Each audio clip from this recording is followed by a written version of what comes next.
Halo guys, perkenalkan kami dari kelompok upacara adat kelas S1.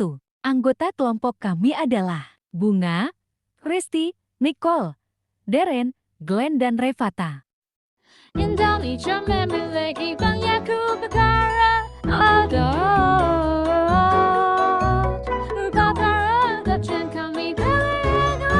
Upacara adat Rambu Solo, Tingkeban, Ngaben, dan Palang Pintu. Selamat menonton.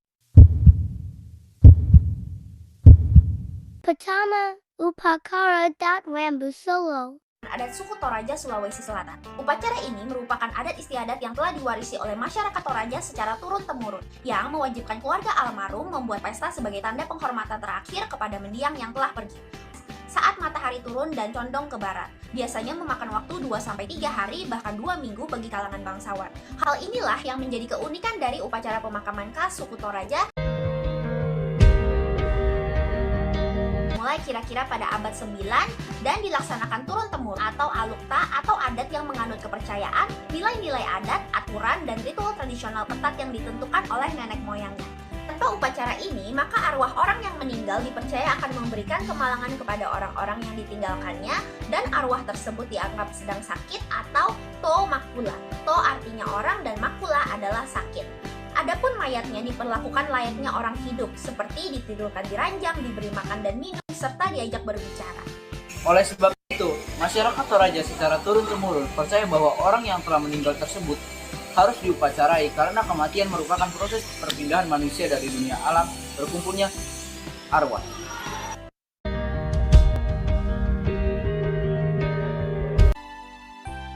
Memiliki ciri atau karakteristik yaitu dari istilah Rambu Solo yaitu aluk atau keyakinan, rambu atau asap atau sinar, dan solo atau turun. Maka dapat diartikan upacara yang dilangsungkan saat sinar matahari mulai turun atau terbenam. Artinya aluk atau keyakinan, rampe itu sebelah atau bagian, dan matampu yaitu barat. Jadi aluk rampe matampu adalah upacara yang dilangsungkan di sebelah. Itu kan biaya yang besar dan waktu berbulan-bulan, sehingga ketika menunggu upacara siang, tubuh orang yang telah meninggal dibungkus kain dan disimpan di rumah leluhur atau tongkonan. Di kalangan bangsawan yang meninggal dunia, maka jumlah kurban kerbau sekitar 24 hingga 100 ekor. Salah satunya kerbau belang yang terkenal mahal harganya dengan atraksi yang khas yaitu menebang leher kerbau menggunakan sebilah parang dalam sekali ayunan. Dan kerbau pun langsung terkapar beberapa saat kemudian. Upacara adat Rambu Solo melibatkan seluruh keluarga besar, teman, tetangga, hingga masyarakat di sekitar tongkonan, sehingga membutuhkan pengorganisasian yang baik karena memakan waktu sampai 2-3 hari, bahkan 2 minggu bagi kalangan bangsawan. Puncak upacara Rambu Solo pada bulan Juli dan Agustus. Ciri khas dalam berbusana ketika upacara adalah baju hitam dan kain sarung sebagai tanda kesopanan dan tanda duka cita. Adat Rambu Solo antara lain umbul-umbul, tuang-tuang atau tanda upacara, gendang, ma'a, kain berukir sebagai tanda kemukan untuk menandakan dimulai dan berakhirnya acara. Sesaji dan hewan kurban seperti babi dan kerbau, daun bunga, kerbau bule, Pernak-pernik perhiasan seperti peti jenazah yang dihias dengan kain adat, tali, dan pernak-pernik dari emas dan perak. Di dalam peti jenazah juga diletakkan berbagai barang sebagai bekal perjalanan menuju puya seperti perhiasan, pakaian, sejumlah uang, dan bekal untuk anggota keluarga yang sudah lama meninggal. Dititipkan kepada para jenazah untuk menyembelih hewan yang dikurbankan dan memotong bambu. talang bambu untuk membuat pondok dan memasak Lotong sebagai tanda duka cita atas perginya kerabat tercinta dan dimaknai sebagai wujud kegelapan. Tas khas Toraja berupa kain tenun yang dihias aksesoris di bagian ujungnya, digunakan untuk membagikan kapur, sirih, gula Dan wadah berselimut emas dipasangkan pada pondok dengan menghadap barat. Kandaure merupakan perhiasan yang biasa digunakan oleh kaum perempuan. Mempunyai tingkatan sesuai biasanya dibagi ke dalam beberapa tingkatan.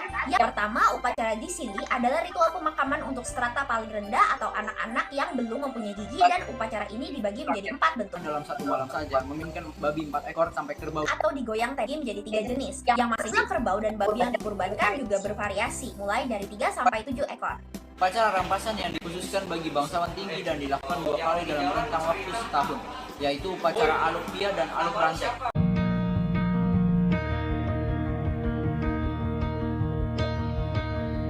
Menurut Demalino 2007, penganut kepercayaan aluk mencipta manusia pertama dan alam dengan segala isinya atau totu mapata yang artinya menciptakan manusia. Dalam rangka penciptaan hidup bersama dan teratur, Uang Matuan menurunkan Aluk Todolo dan mengajarkan secara turun-temurun kepada anak dipengaruhi sendi kehidupan masyarakat suku Toraja. Pertama, sebelum upacara Rambu Solo dimulai, maka diadakan pertemuan keluarga terlebih dahulu. Pembuatan pondok-pondok upacara menyediakan peralatan upacara dan persediaan kurban dalam upacara. Ketiga, melakukan pemotongan kerbau atau babi yang disesuaikan dengan strata masyarakat suku Toraja. Untuk golongan bangsawan, rambi, dan kerbau. Sementara untuk masyarakat menengah, Tanah Basi, biasanya menyembelih 8-50 ekor babi dan kerbau. Upacara Rambu Solo diadakan selama 2-3 hari, bahkan 2 minggu bagi kalangan bangsawan. Sebelum upacara berlangsung, jenazah belum boleh dikubur di tebing atau di tempat tinggi, tetapi disimpan di rumah leluhur atau tongkonan, sehingga keluarga almarhum mampu menyiapkan hewan kurban. Setelah upacara Rambu Solo selesai, mayat akan dimasukkan ke dalam tempat peristirahatan.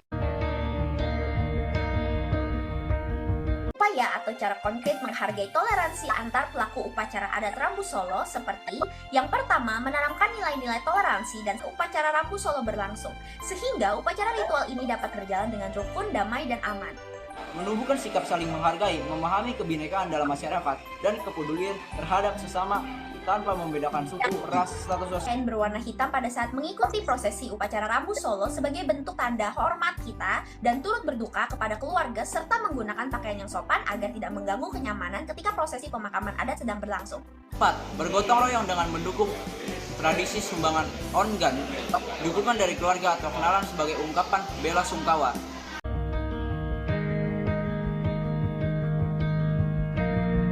Kedua upacara adat Tingkeban. Selamat datang di bagian Tingkeban. hari ini saya akan menjelaskan tentang apa sih itu Tingkeban. Nah, secara simpelnya aja nih ya guys ya, Tingkeban adalah upacara selamatan yang dilakukan oleh para ibu pada usia kandungan ke-7 bulan, dan mereka ini hanya melakukan upacara ini tuh untuk kandungan yang pertama saja. Anak pertama Higi. Nah, sekarang kita akan mulai dari asal mula tradisi Tingkeban. Nah, tradisi Tingkeban ini konon sudah pada zaman kerajaan masa Jayabaya. Dikutip dari sebuah jurnal karya Iswa Ardiani berjudul Meloni atau Miloni. Waktu itu nih ada sepasang suami istri nih bernama Niken Sartingkep dan suami bernama Sadio. Dari pasangan itu lahirlah 9 orang anak. Tapi semua anak mereka tak berumur panjang. Oleh Ya, karena itu, kasihan. pasangan suami istri ini mengadu nih kepada sang raja. Cuk. Mereka ngadu, kenapa sih ini anak-anak saya seperti ini semua? Maka raja memberikan petunjuk pada Sartingkep di mana ia harus mandi dengan air suci pada hari Rabu dan Sabtu dengan gayung tempurung disertai dengan doa. Nah, segala petua-petua ini sudah dilakukan oleh si pasangan suami istri ini. Maka segala petua hal itu harus dijalankan dengan teratur dan cermat. Sejak saat itulah masyarakat Jawa mulai mempercayai dan mulai menjalankan tradisi Tingkeban ini.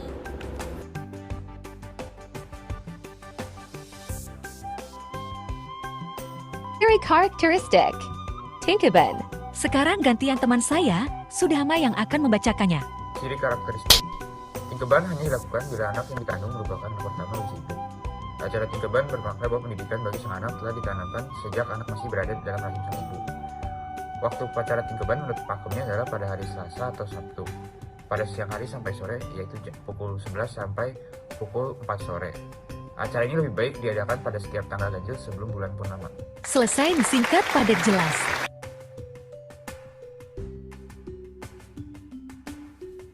Sekarang kita lanjut ke Perlengkapan. Nah, sekarang jadi kedua yaitu perlengkapan untuk golongan para bangsawan dan satu lagi untuk rakyat biasa.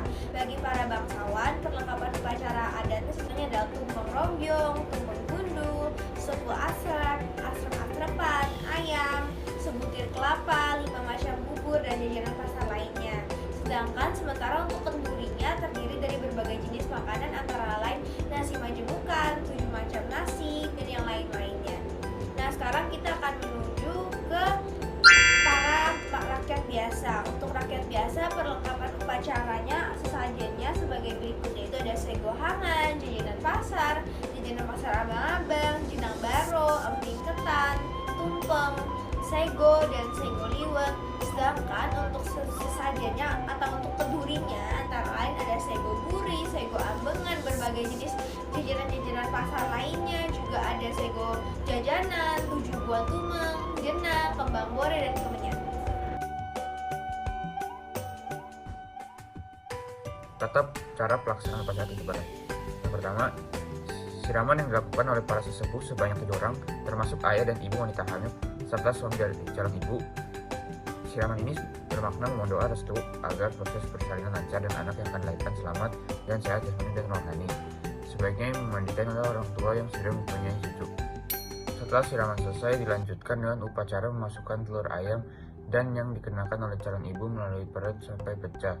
Kemudian menyusul kedua cengkir Salfok sama kain gucinya dalam guys. kain yang dipakai calon ibu sambil diterima dibawa oleh calon nenek, dan kelapa gading tersebut digendong oleh calon nenek dan diletakkan sementara di kamar. Hal ini merupakan simbol harapan semoga bayi akan lahir dengan mudah tanpa ada halangan. Yang ketiga, upacara ganti pakaian. Calon ibu mengenakan kain putih sebagai dasar pakaian pertama. Kain tersebut melambangkan bahwa bayi yang akan dilahirkan adalah suci dan mendapat berkah dari Tuhan Yang Maha Esa. Calon ibu berganti baju 6 kali dengan diiringi pertanyaan-pertanyaan sudah pantas belum, dan dijawab oleh ibu-ibu yang hadir. Belum pantas sampai yang terakhir ke-7 kali jawab pantas. 4. Upacara anggrem. Setelah upacara ganti busana, calon ibu duduk di atas tumpukan baju dan kain yang tadi habis digunakan. Hal ini memiliki simbol bahwa calon ibu akan selalu menjaga kehamilan dan anak yang dikandungannya dengan hati-hati dan penuh kasih sayang. Calon ayah menyuapi calon ibu dengan nasi tumpeng dan bubur merah putih sebagai simbol kasih sayang seorang suami dan calon ayah. 5. Upacara mecah kelapa. Kelapa gading yang tadi dibawa ke kamar kembali digendong oleh calon nenek untuk dibawa keluar dan diletakkan dalam posisi terbalik untuk dipecah. Kelapa gadingnya berjumlah 2 dan masing-masing digambari tokoh wayang Kamajaya dan Kamarati. Calon ayah memilih salah satu dari kedua kelapa tersebut. 6. Dodol rujak. Pada upacara ini, calon ibu membuat rujak didampingi oleh calon ayah. Para tamu yang hadir membelinya dengan menggunakan kereweng sebagai mata uang. Makna dari upacara ini agar kelak anak yang dilahirkan mendapatkan banyak rezeki dan dapat menghidupi keluarganya. Sekian dari tata pakara adat. Tinkaban, semoga bisa masuk ke otak yoga. Ini udah yang terakhir. Hahaha, akhirnya. Teman-teman, sekarang kita akan melanjutkan yang terakhir, yaitu cara konkret menghargai atau toleransi. Yang pertama yaitu saling membantu mempersiapkan bahan-bahan makanan maupun perlengkapan untuk upacara. Yang kedua, kita juga harus turut senang nih, bersuka cita selama upacara ini berlangsung. Dan yang ketiga yaitu menghargai ketika acara tersebut. Dan yang keempat yaitu turut mengucapkan selamat kepada sang calon ibu. Sekian dan terima kasih. Tunggu dulu guys, kita lihat mbaknya pose. Anjay, cakep.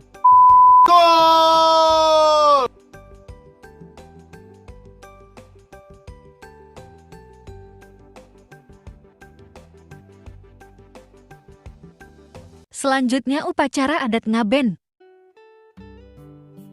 Ngaben merupakan salah satu upacara yang dilakukan oleh umat Hindu di Bali dan tergolong sebagai upacara Titra Yatya atau upacara yang ditunjukkan kepada leluhur. Ngaben disebut juga palebon yang berasal dari kata lebu yang berarti pratiwi atau tanah dalam kurung debu. Untuk membuat tubuh manusia meninggal dunia menjadi tanah, salah satunya dengan dibakar. Dalam ajaran Hindu, selain dipercaya sebagai dewa pencipta, Dewa Brahma memiliki wujud sebagai dewa api.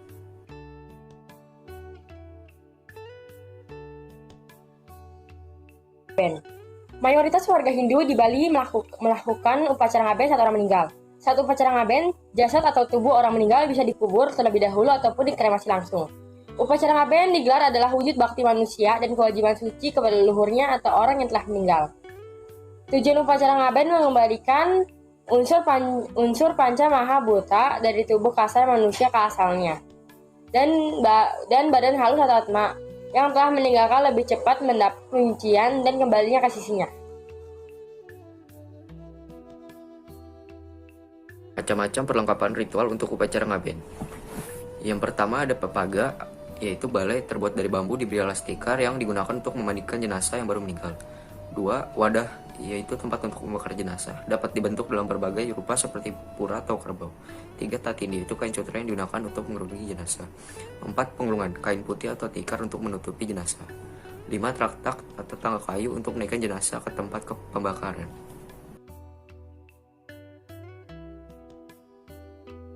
Upacara ngaben. Upacara adat Bali ngaben memiliki 5 bentuk, yaitu ngaben sawedana, ngaben astiwedana, swasta, ngelungah, dan warukuron. Masing-masing dari bentuk itu memiliki fungsi yang berbeda-beda. Ngaben saat sebelum dikubur biasanya dilakukan dalam kurung 3-7 hari orang tersebut meninggal. Ngaben asli wedana dilakukan jika jenazah sudah pernah dikubur, biasanya disertai oleh upacara dengan upacara ngagah. Itu upacara menggali kuburan dari orang yang bersangkutan, untuk kemudian mengupacarai tulang belulang yang tersisa. Hal ini dilakukan sesuai tradisi dan aturan desa setempat. Misalnya ada upacara tertentu di mana masyarakat desa tidak diperkenankan melaksanakan upacara kematian dan upacara pernikahan, maka jenazah akan dikuburkan di kuburan setempat yang disebut dengan upacara mangkisan ring pertiwi atau menitipkan di ibu pertiwi. Biasa dilakukan jika meninggal di luar negeri atau tempat jauh. Melungga upacara ngaben yang dilakukan untuk bayi yang belum tanggal gigi. Warakuron adalah upacara adat yang dilakukan untuk bayi keguguran. Upacara ngaben. Yang pertama, memandikan jenazah. Umat Hindu turut menerapkan ritual memandikan jenazah. Proses ini umum dilakukan di halaman rumah keluarga yang ditinggalkan. 2. Pemasangan lembu kayu. Sebelum upacara inti dimulai, anggota keluarga mendiang menyiapkan lembu kayu. Hal ini digunakan untuk menahan jenazah yang nantinya akan dikremasi atau dibakar. Yang ketiga, pembakaran atau kremasi. Pembakaran atau kremasi dalam upacara ngaben dilakukan untuk membebaskan roh dan tubuh yang meninggal dunia. Yang keempat, diramaikan ritual kebudayaan. Tak hanya itu, prosesi dalam ngaben juga diramaikan dengan berbagai acara kebudayaan. Pada hari besar, semua orang akan berkumpul untuk beramai-ramai mengantarkan almarhum. Yang kelima, perlu dilakukan segera. Sebenarnya upacara ngaben bisa dilakukan kapanpun hingga persiapan telah lengkap. Namun jika ngaben ditunda terlalu lama, rohnya dipercaya akan gentayangan dan menjadi buta juga. Konkret untuk menghargai pelaku upacara ngaben. Pertama, saling membantu dan tolong-menolong dan menjalankan upacara adat ngaben agar dapat berjalan dengan lancar. Yang kedua, menghargai keluarga yang ditinggalkan agar diberikan ketabahan dan merelakan kepergiannya. Yang ketiga, menghormati perbedaan agama pada saat menjalankan ritual ngaben.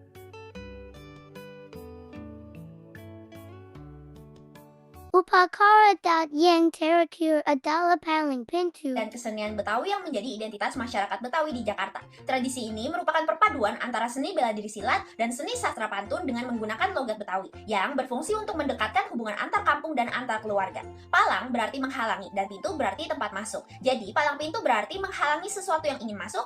Tradisi ini menjadi bagian dalam prosesi upacara pernikahan adat Betawi sejak zaman nenek moyang. Di sini, setiap pengantin pria akan mendapat tantangan dari mempelai perempuan untuk menguji kepiawaian bela diri dan kepandaian dalam mengaji. Palang pintu biasanya ada saat acara pernikahan atau besanan. Namun seiring perkembangan waktu, palang pintu tidak hanya diselenggarakan dalam acara pernikahan, melainkan juga acara penyambutan tamu hingga peresmian kantor. Kota. Sementara itu, Betawi pinggiran menyebut tradisi palang pintu sebagai julukan rebut dandang. Tidak ada catatan pasti terkait kapan tradisi palang pintu bermula. Tapi menurut berbagai cerita yang berkembang, tradisi palang pintu sudah dilakukan oleh tokoh Betawi Pitung yang hidup pada awal abad ke-19, dan menurut buku Batavia 1740, menyisir jejak Betawi, tradisi palang pintu telah berkembang sejak tahun 1980-an bersamaan dengan tradisi ondel-ondel. Hingga kini, tradisi palang pintu sudah menjadi kesenian yang turun-temurun dilakukan dan dilestarikan oleh masyarakat Betawi. Ciri-ciri atau karakteristik yang diawali dengan arak-arakan calon pengantin pria ke rumah calon pengantin ketimpring juga diikuti sejumlah barisan kerabaan, sayur mayur, uang, jajanan khas Betawi, pakaian dan perlengkapan kamar pengantin sebagai tempat tidur serta lemari. Tradisi palang pintu ini merupakan perlengkapan saat pengantin pria yang disebut Tuan Raja Mude hendak memasuki rumah pengantin perempuan atau Tuan Putri. Mempelai pria tidak diperkenankan masuk sebelum menyelesaikan syarat-syarat yang diminta, yaitu bermain silat untuk mengalahkan tukang pukul pihak mempelai perempuan dan sikih atau mengaji. Hal ini untuk membuktikan sejauh mana kesaktian dan kepandaian pengantin pria dalam ilmu silat agar dapat melindungi calon istrinya dari orang-orang yang ingin berbuat buruk. Sementara kepandaian mengaji agar nanti dapat menjadi imam yang baik dalam segi agama Islam dan mencontohkan hal-hal baik kepada anak dan istri.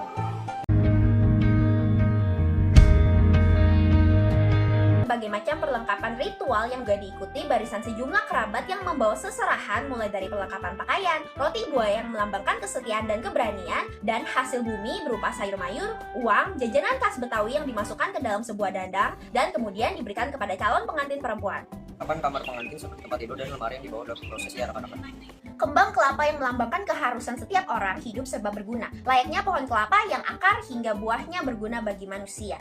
Sirih, dare, petasan, ondel-ondel sebagai penolak bala, golok, dan toya atau tongkat panjang.